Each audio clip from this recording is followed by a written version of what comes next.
Meet Deen, a 28-year-old information technology management graduate from the University of Professional Studies, who has turned his passion and determination into an incredible success story. I'm Dinn basically, I hold a Bachelor of Science in Information Technology Management from the University of Professional Studies, Accra. Oh, okay. Sure. Nice, I'm trying to further as well, do my master's and probably PhD and what have you. So, I'm not done with the schooling. Faced with Ghana's rising unemployment rates, Dinn refused to become just another statistic. Instead, he ventured into catfish farming, combining hard work and innovation to create a thriving business. I was done with my degree somewhere in 2020, so that is 4 years down the line. Yes, and looking at the high rate of employment, you can't be sitting idle. So I tried to venture into the catfish farming to see how far I can also go with it. But so far so good. It has been okay, and even if you are in the professional sector or maybe you are in the formal economy, you can do it as a side business, because even if you are employed, looking at the salary, it wouldn't be able to take good care of you, considering how the economy is, especially in Accra. You could do something like this to support whatever that you are doing. Now the proud owner of a 10,000 capacity catfish farm, Dinn operates 10 concrete ponds, each housing 1,000 catfish. Every 6 months, his farm produces over 10 tons of fresh catfish, making him a shining example of what determination and grit can achieve. When there are fingerlings, each pond can accommodate about 1,000 fingerlings. So when you sort, you should have about 700 to 500 table-sized catfish in a pond. Okay, and how many ponds are? That is 10. 10 ponds. And this one is like, let's say 1,000. So that's almost 1,000. When they are up to 3 to 4 months, you should be looking at making an average weight of 1 kilo. When you put that together, you should be making 10 tons. 10 tons. Interesting. In this video, Dinn shares his journey from an unemployed graduate to a successful catfish farmer. He will also give us practical tips for beginners who want to dive into the world of catfish farming. So what do you have to say to those who say that catfish farming is not profitable, people are not buying fishes, then they should look beyond. They should look beyond wherever that they are looking. Because if you just start a business doing it, then you think that someone will fall from the sky and come and buy your fish. It doesn't work that way. Like this, when I stopped for the first time, when it was 2 months, and I had 2 months more to harvest, I had secured a lot of people. You will get them a lot, even in your locality, Ashama alone. A lot of them. You've not been to Pema, you've not been to Accra. Just your area. A lot of them. So even if 0.1% of them are going to buy, what's your problem? Before we get started, kindly hit the like button if you love stories about farming and entrepreneurship. Subscribe to our channel for more inspiring stories and tips like this. And don't forget to share this video with your friends. It might just inspire someone to start their own farming journey today. Without much ado, let's dive into the world of catfish farming with Dinn.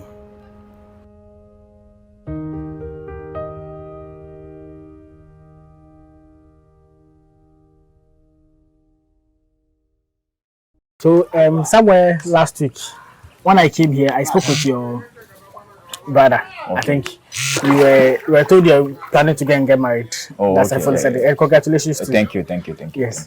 So we didn't get to speak to you, but during the farm tour we were doing, you realized I even thought this was like the only fish part. I thought that place was like water bodies around that they used to do the farming. But upon speaking with him, he said, "Oh, this is actually like a catfish farm, or a tilapia farm and other kind of stuff." And you are the one mostly in charge of when it comes to fish farming in this area. He focuses on cattle. Sure. Yes. So he decided to speak to you. So I want to know, can you tell us a little bit about yourself before we get into fish farming? I'm Dinn. Basically, I hold a Bachelor of Science in Information Technology Management from the University of Professional Studies, Accra. Oh, okay. Sure.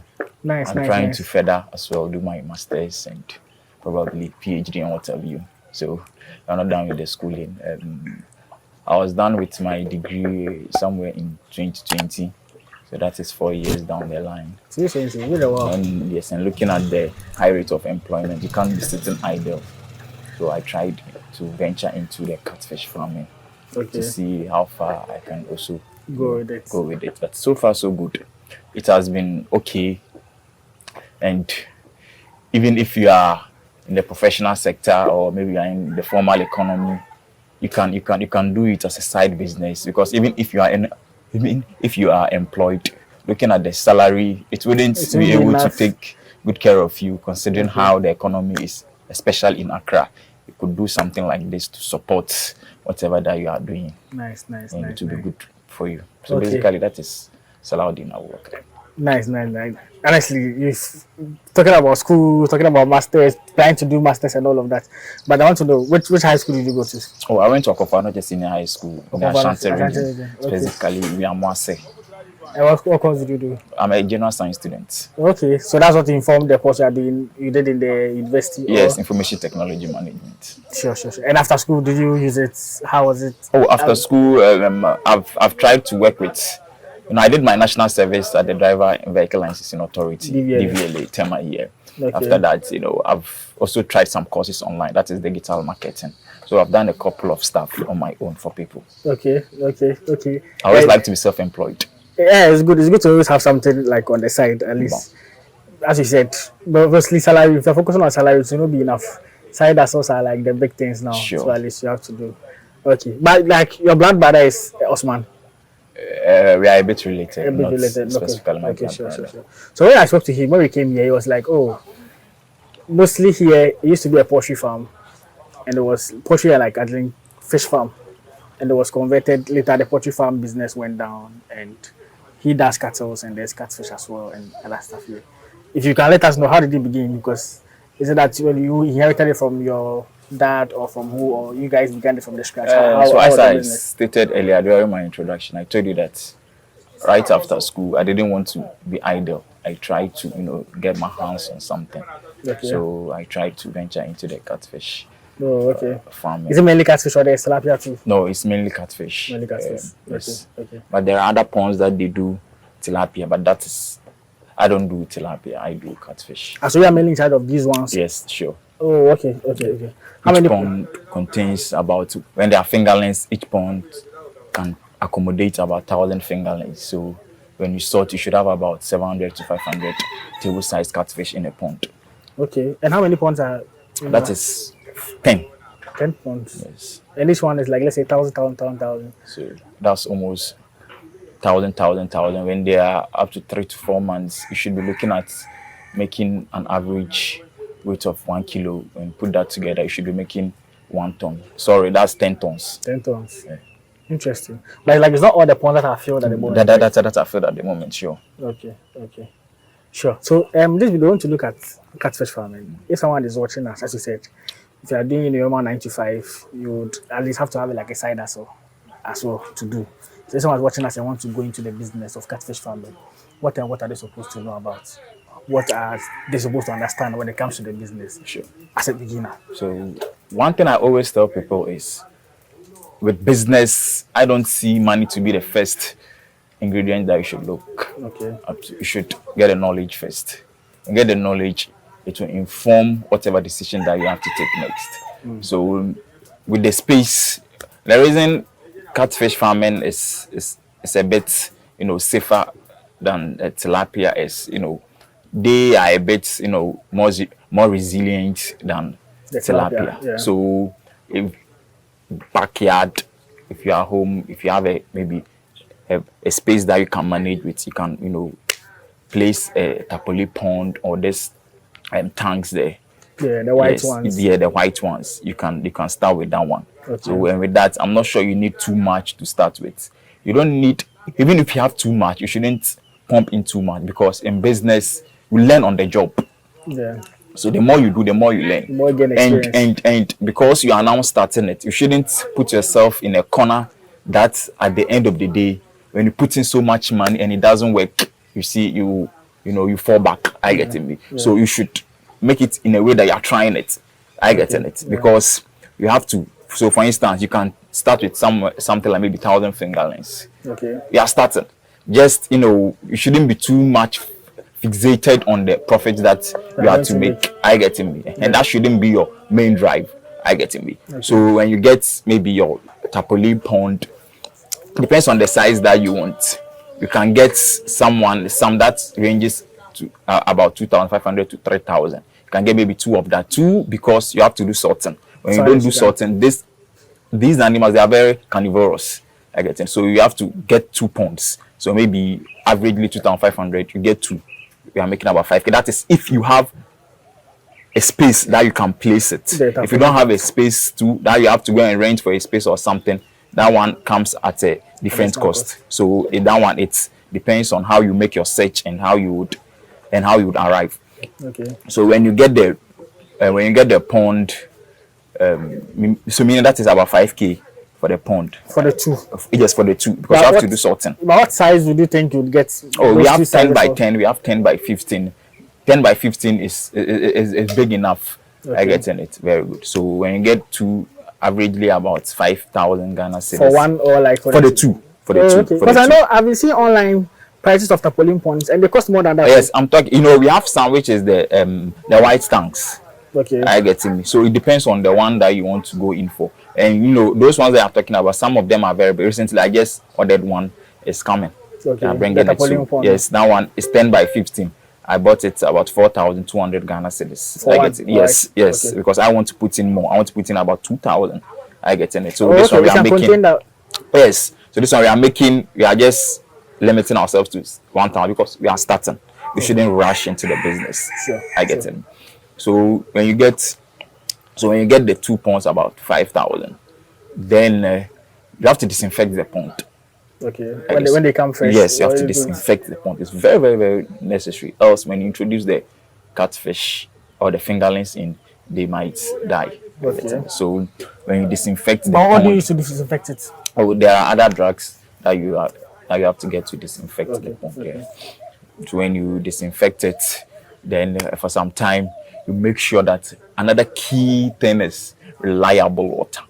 Okay. Because they survive in water. You have to make sure that you have reliable source of water. Here we are connected to the dam. So when you look at this place, that's where the water passes. So we tap from that end.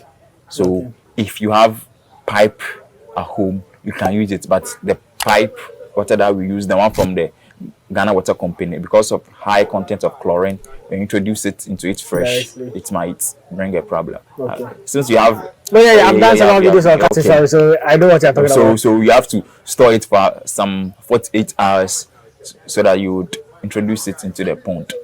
Okay. If you have the story, you're saying maybe you have it like a poly tank or reservoir, you keep the water before you... Yes. Okay. For some time, then you introduce the water into the pond. Okay. Then after disinfection, you can think of getting your fingerlings. The fingerlings, some people don't produce good fingerlings, so you bring them in and you feed them, I don't grow. You feed them, you won't grow, or the mortality rate would be so high beyond I don't know how you can determine if this fingerlings is good. Or sometimes if you are really abreast with the weight, you should be able to know their movement and everything. You should be able to know whether they are okay or not. So when you get them, so when you are starting, I do tell people when you are starting, you should go for juveniles. That one is 2 cedi, 50 pesos to 3 cedis. Juveniles, because at that time they've grown to a certain point. They've become more resilient than when they are fingerlings. Yes, when they are fingerlings. I get it. But if you are experienced in the job, when you see the fingerlings, when you see better ones, you could know that these ones would be okay for you. Okay. But if you are coming into it fresh and you don't really have too much knowledge, because the when they get to juveniles, it tells you that if they were having some problem, they would have died. They wouldn't have gotten to that stage. Okay. So that one is basically commonsensically to look at it from that angle. Okay. So when you get your juveniles, we said we are going for 1,000, right? Yes. So 3 cedis or 2 cedis 50 pesos by 1,000. We are now looking at 2,500 or 3,000 Ghana cedis. Yeah. Plus our initial 5,000. That's 8,000. That is when you have secured space and your reliable water. Getting me. So now cost is around. So let's say the juveniles is like 3 cedis or 2 cedis 50 pesos. By 1,000 is 2,500. Yes, right? 2,500. Then the pond you said. The pond to about 5,000. Yes, budget. But I'm just trying to understand because I know one, as you said, the one you bought you said for 10 by 10 by 15. And cost I said around like 4,000. I'm stocking 2,000. 2,000. Okay, so it means if someone is starting and the pond size, they should buy one that can stock like the 1,000. Yes, at And least you buy two. So And that for those ones you sorting. said the two you can get is like 5,000. Yeah. Right. Okay. So let's not so now you're like 7,000. 7,500. That is if you have a secured space and secured and you have a reliable source of water. That is when this one will What's work. that If you don't have space, you have to go and rent it or what have That one you. is additional If you don't have cost. water, you have to tap it from somewhere that you have to pay. That one, anyone that is starting should add it to the plan. Okay. So after that, you have to look at feeding.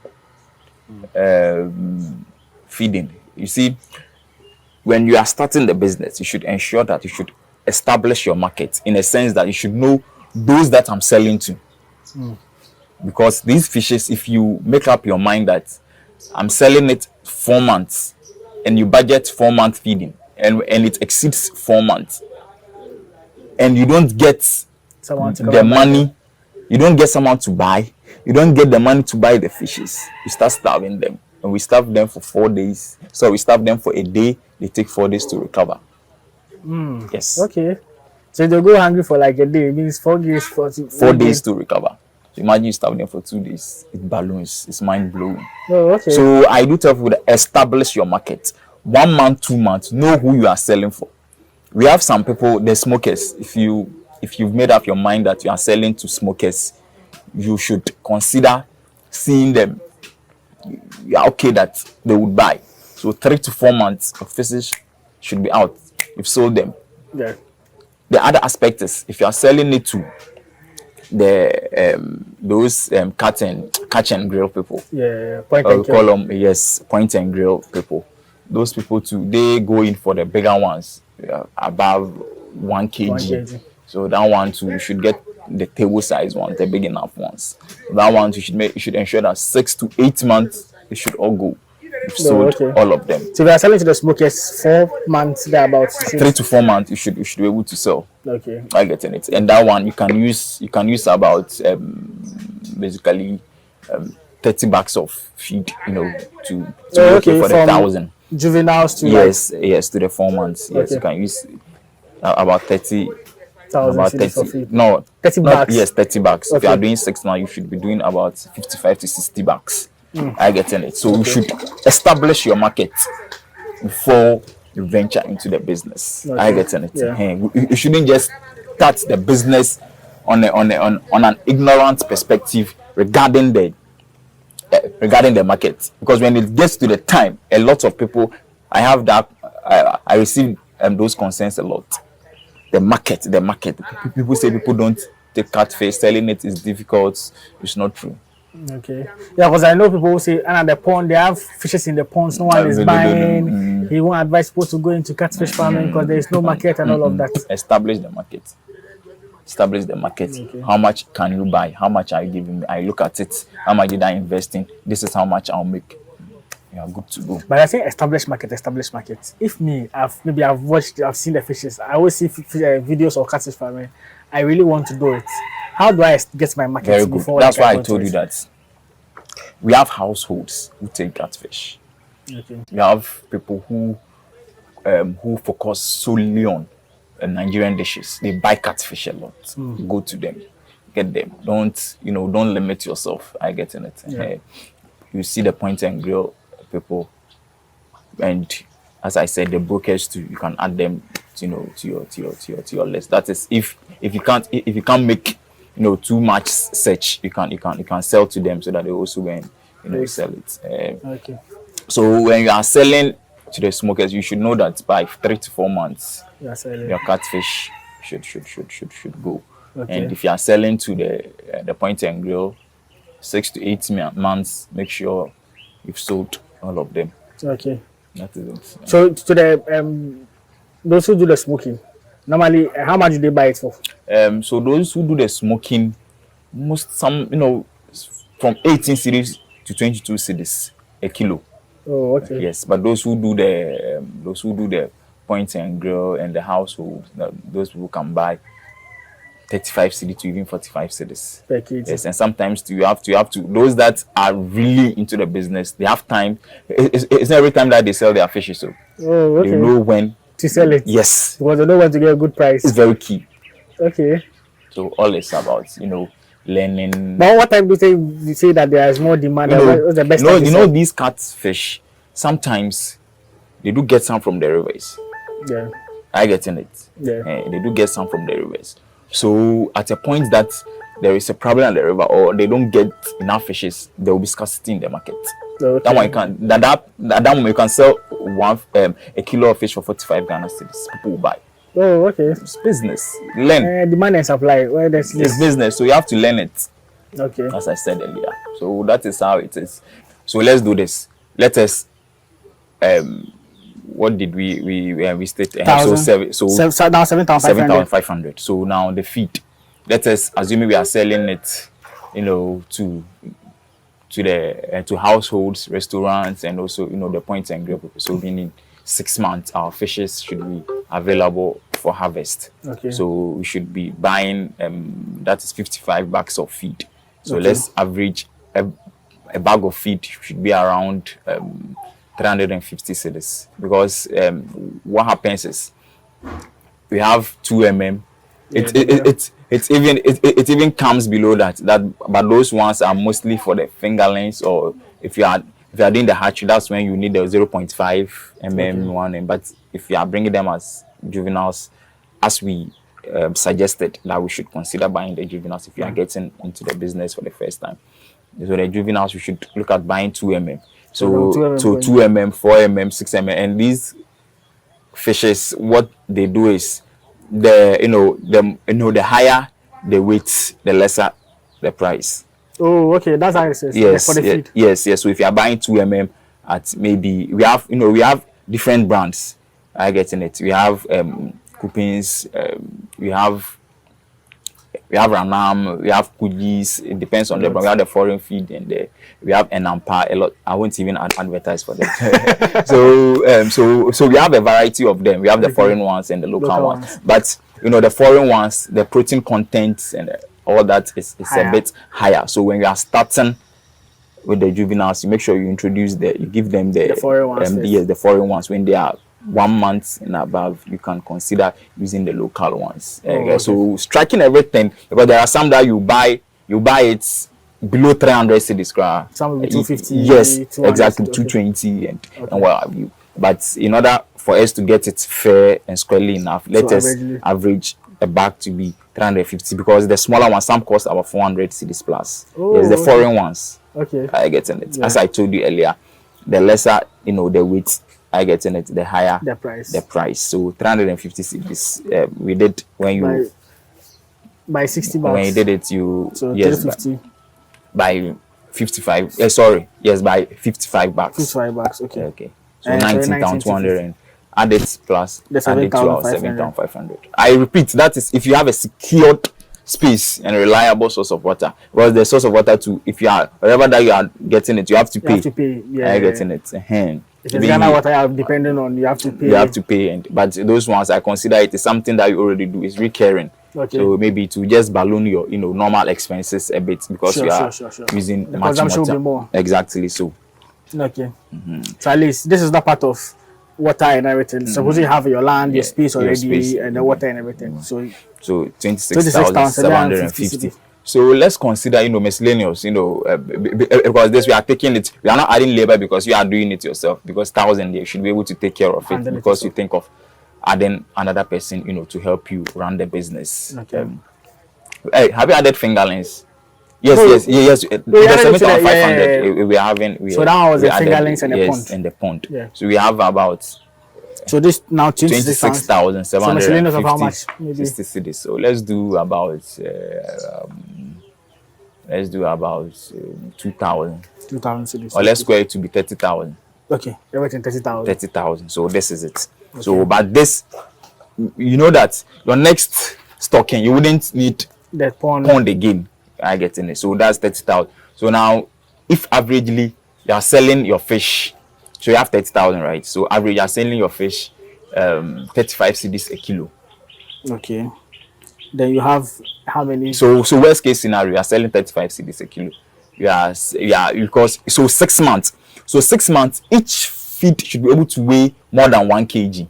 Like each of the catfish. Yes. Okay. So worst case scenario, you should do it even 1 kg. But that wouldn't be the case, because if you have a good mortality rate, that's so that at the end of your harvest, a lot of them haven't perished. And you still have a lot of them. Then you should be having about 900. Maybe you brought in 1,000. And even if you are going to buy, so they do add about 100 pieces. Extra, yes, because so of mortality. Okay. So let's assume that you've had 1,000 kg. Each has weighed 1 kg. Yes. So you have 1,000 fishes. 1,000, you should have 1 ton. So that's by 1,000 kg. 1,000 kg converted to ton, we have 1,000. So we have 35,000. What did we get? 30,000. And it was even less than that. We added the miscellaneous. Very good. So that's 30,000, right? Yeah. So we minus 30,000. So the profit of 5,000. There's a profit of 5,000. Yeah. It's not good. It's At not least for bad the first time. And you know that you should know that we are doing 4,000 pieces. So we are doing 2,000. Multiply by the same numbers. So if you are doing 2,000, you are making 10,000 Profit. 6 months. I want you to do something. Divide 10,000 by 6 months and let's see something. That's like 1,600. 600. So the more you do it, the more. At least per month, this is like a profit you are earning. Yes. And if you are into the business that you strike, that you get a lot of that your network is that broad that you can sell more than 35. So all these things, it adds up to make the. But now the 1 kg, the minimum is like 35 cedis per kg. So this one we've added the ponds, right? Yeah, the ponds. As for the pond, know that it is something that is fixed. There's Unless like a maybe you fixed want costing, to, yes.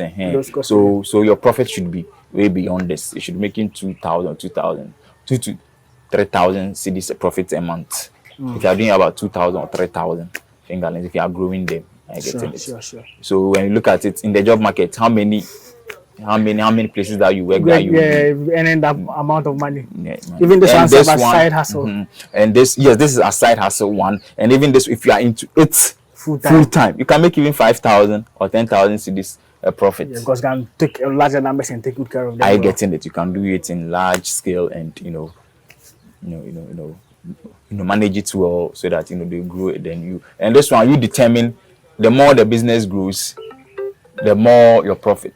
Yeah, I getting it. Anytime you know that you are expanding your capacity, that is more profit. Yeah. Does it really work that way in the corporate world? Does it? Yeah, obviously not. You could work for even 5 to 10 years and don't increase your salary. That one very true. So this one you determine what you make. True. Manage the business. I think it's all about make sure you get to your customer base, people who are buying from you. Very necessary. When you just establish that, you just have the money to be running as wildfire. So then what do you have to say to those who say that catfish farming is not profitable, people are not buying fishes, then they should look beyond. They should look beyond wherever that they are looking. Because if you just start a business doing it, then you think that someone will fall from the sky and come and buy your fish. It doesn't work that way. Yeah. Like this, when I stocked for the first time, when it was 2 months, and I had 2 months more to harvest, I had secured a lot of people. You get them a lot, even your locality, Ashama alone. A lot of them. You've not been to Tema, you've not been to Accra. Just your area. A lot of them. So even if 0.1% of them are going to buy, what's your problem? No, they're true. So at least also say that they should stop. Because normally they should stop. And one thing about tilapia, because Ghana we consume a lot of tilapia as opposed to catfish. Yeah. That one it moves faster. I get it. But as I said earlier, when you look at catfish, how they grow, they are more profitable than tilapia. And they are easy to understand and manage than tilapia. Even though when it comes to the market, tilapia has markets. No, the market is in Ghana. I'm talking about when we just in this Ghanaian market, tilapia booms than catfish. I get it. So if you consider all these things, and with the catfish, as I said, any space that you get, you can try. With this tilapia, because they need high, they need a lot of oxygen. You can't really get it anywhere for them. So Sure. the catfish too, there is a way out. You should find. As Jesus said, seek and you shall find. Sure. So if someone is contemplating going into tilapia or catfish, which one would you advise the person to? So if yours is to just, you don't want to hustle, too much for market, and you don't really want too much profit, you can start with tilapia. Oh, okay. As I said, in terms of profitability, catfish beats tilapia. But in terms of fast market, or the one that will boom fast, tilapia, because of the community we find ourselves, because of the country we find ourselves. So as you were saying, so if someone is watching and saying, "Oh, I want to start, but I don't have a land, I don't have a space to keep them," is it that I have to get a big land before I can start catfish? Not big. Just a little space. Can I also do it at home? Yes, you can do it at home, backyard there, if you have a space. And if you are renting and the landlord wouldn't find too much, because when you do this, you have to be changing water regularly and all those things. If that won't bring a problem, you can start. And speaking of water, how many times do you change water? So the more they eat, the more they excrete in the water. So the more they grow, the more like the water becomes dirty, and the more you feed them, the more the water becomes dirty so quickly. Okay. So at least if you don't have water problem and your water is very okay for you, at least every 2 to 3 days, you make sure that you change your water. Because if you change the water, they eat what, and you gain the weight that you want per the harvest that you want to do. Okay. So that anytime it's 6 months, that I have this weight. Anytime it's 6 months, I have this weight and I'm selling. Sure. And it comes at the back of regular changing of water. Is very, very key. Regular changing of water. And anytime you come to feed your fish, make sure that you monitor how they react, how they behave, to know if something is wrong, so that in case anything, you can catch up. If you have to bring them out, disinfect the pond again, you do that. If you have to get some drugs and introduce to the pond for them to become okay, you do that. Okay. And it would be a good business for you. Sure. In the terms of diseases, do are they impacted by diseases? Do they have? Yes, they are. They behave as humans as well. Okay. By getting it, and when one dies inside, whatever that comes from it, it wouldn't be too healthy for the fish again. So if one dies and you don't change the water, that whatever that comes from it, it pollutes the water regularly. It becomes a problem. So when one dies and you pick it out, make sure that you change the water regularly. Then your fishes will be fine. Yeah, speaking of sorting, what month do I do sorting? So it depends. Mostly depends on when you do the sorting. It helps you to achieve a high mortality rate. I get in it, so that they wouldn't be consuming each other. I get in it. So at least a low mortality rate. Yes, okay. Very good. So if you want to get a very good rate that a lot of them wouldn't die, you make sure that some even store their fishes every 2 weeks. Oh, okay. So that's if you have a lot of space. But if you have maybe if your space isn't that much, at least a month or two. Like those who buy the 2 ponds. Yes, a month or two, you can sort them then. So the big ones, for the small when you sort them, you look at them, you know that these ones they can grow together, these ones can grow together, and you sort them that way in 2 different ponds. That is for a startup. You'll be good to go. Okay, so I want to ask this one. So someone is watching us and has seen this concrete ponds. Maybe someone wants to start something similar.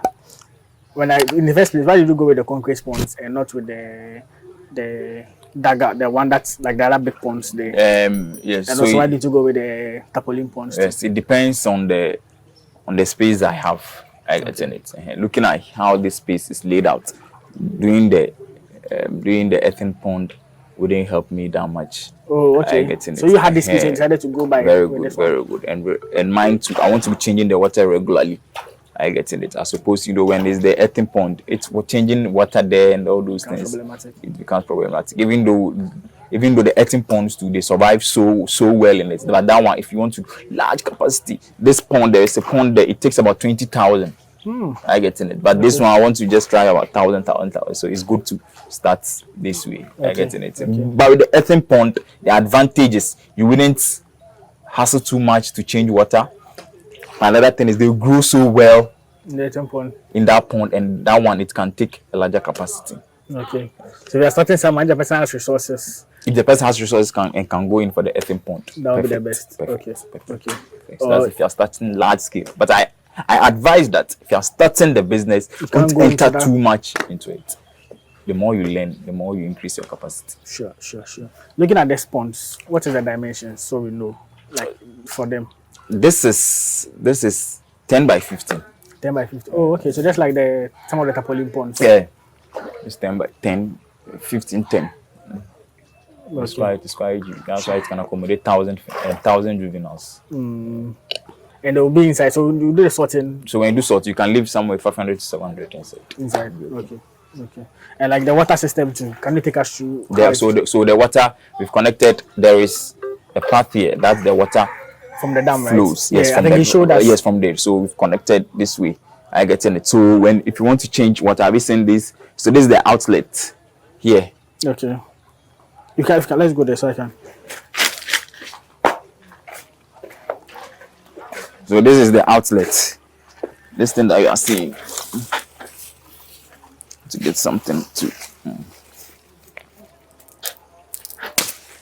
So this is the outlet. Okay. If you can look closely, you've seen we've punched holes here. Yeah. I get in it to control the water. I get it. So when the water, it shouldn't, sometimes overflow of water sometimes kill fishes. Oh, okay. So it shouldn't get here, so that the fishes wouldn't feel comfortable. So when it gets here, it starts to come out. So every time we would have our water around this range. I get in it. So if I want to flush out all this water, I'll take out this. And then what is a hole down there? There is a hole down there that we've connected this to. So all the water, would come out. I get in it. When all water, and if you are changing water in catfish business, make sure that it doesn't come to the bottom. I get it, because when it comes to the bottom and you expose there, and there is maybe the heat is too much. I've ever done that mistake. I lost a lot of my fishes. Oh, okay. I underestimated, the sun, and it's blew beyond, So beyond is it that you expectation. just drained the entire water and there was no water inside Very at good. So all? what you do is, you drain and leave for it to, the water level should be a bit up, so that you wouldn't expose the fishes too much To the sun. to the sun. I get me. So when you do that, we have this one. We have smaller ones that are very short that we can fix it in the meantime as we are changing the water. Then this is where we introduce the water into the pond. I get in it. Okay, there. Have you seen the cock there? That's where we Turn the use pipe. So when you regulate it, then it starts introducing water into the pond. So it will be flashing it. The more it gets up, the more the water goes down. Oh, So okay. if it gets to a point that at this moment I've flashed out 90-80% of the depth, then you put in the longer one for it to sit inside, and you Then the make sure water that you fill the water to the desired. I think that's a good tip. So at least make sure that you don't clear the entire water. As you are draining some out, water is flowing. Yes. That's how it works. Okay. That's how it works. Basically. Sure. Then I think this will be the, unless you have any final message or any final words. So So people who are watching us who want to get into the business. know to more about anyone it. who wants to get to this business, no business comes on a silver platter. Every entrepreneur has faced challenges, but your ability to bounce back determines how strong you are and whether you really have that entrepreneurial mind, The vision. to go on. So you shouldn't put it at the back of your mind that there wouldn't be challenges. It's not a smooth journey. There will be challenges. Sometimes your fishes will die. Sometimes you feed them, they wouldn't eat. You become worried. That is part of the job. Okay. Grow beyond it, and if you really grow beyond it, trust me, you make a good fortune out of this. Nice. And learn about the business. Learn a lot about the business. It Before you, helps. so is there advice that someone should learn about it before they venture into it, or they can even start in with the course of it, they'll be learning? I always tell people, anything that you have to do or you want to do, don't put your money into into something that you have zero knowledge about. Okay. And you can't learn everything before you start. At least some basic knowledge about it you should know, then you start, then you learn on it. Nice. That is it. And when you are starting, don't just make up your mind that when you start, no, you are making it boom. No, it doesn't work like that. It will take time. It will get to a time that you'll be getting more than what you imagine. That's how business works. Sure. So I think the chain is quite long. We have like those who do the value chain. We have those who do the hatchery. You have those who grow them. You have those who sell them. So the more you grow in the business, you know which of the chain that you would associate yourself with. And the more the chain, the more you are making a lot of money. I get it. We have some people that they grow the fishes, they smoke. So you see, they make 2 times of what they are making. So it all depends on. But looking at the various chain, which chain do you think makes more money? Which chain? Like depends on. It all boils down to capacity. I get it. If someone is growing 1,000 fingerlings and someone is smoking 5,000, you get it. So even though when you look at the chain, or growing it is the most important aspect of it, because that one takes a lot of time. I get it. That one takes a lot of time. So with that one, if you're able to, place yourself at that chain, getting into another chains wouldn't be too much of a problem to you. Basically, that is it. You can try to export some packages nicely and export. You can nearby countries in the meantime. There you can go international. Sure. They will buy. It's a fact. I know people who send it every time. So Canada, other advanced countries, they buy. Because of late people complain a lot, and the business is not booming, and the business people are finding it difficult to get markets and all of that. So it's like sometimes when you post videos on it, people complain, and I don't advise you to start. You won't get people to buy. It's not every business there is a challenge. There are challenges to it. That one, they're very true. Excuse me to say, don't be inquiring how much more catfish. You get people who buy. Okay, all right, sure. All right, so I think that's a final word, right? Yeah, well, that's my final word. At least you have to leave him. Is it Dinn short, right? Dinn, Dinn. Thank you for your time. I know you are busy. You have to go other places too. So yes, this will end out the video on catfish farming. At least, as I said, you won't get to learn everything about the business, but at least something that can help you to start there. You can be able to get that so far, at least, and start with it. Yeah, just so we close out the video, make sure you like, comment, share, and subscribe. Let me know your comment in the comment section. I might get Dinn to come and reply. No, definitely you'll be checking out the video and the comment to also see what you want to see, and you'll be answering us. So yes, I'll see you guys in the next one. Peace out.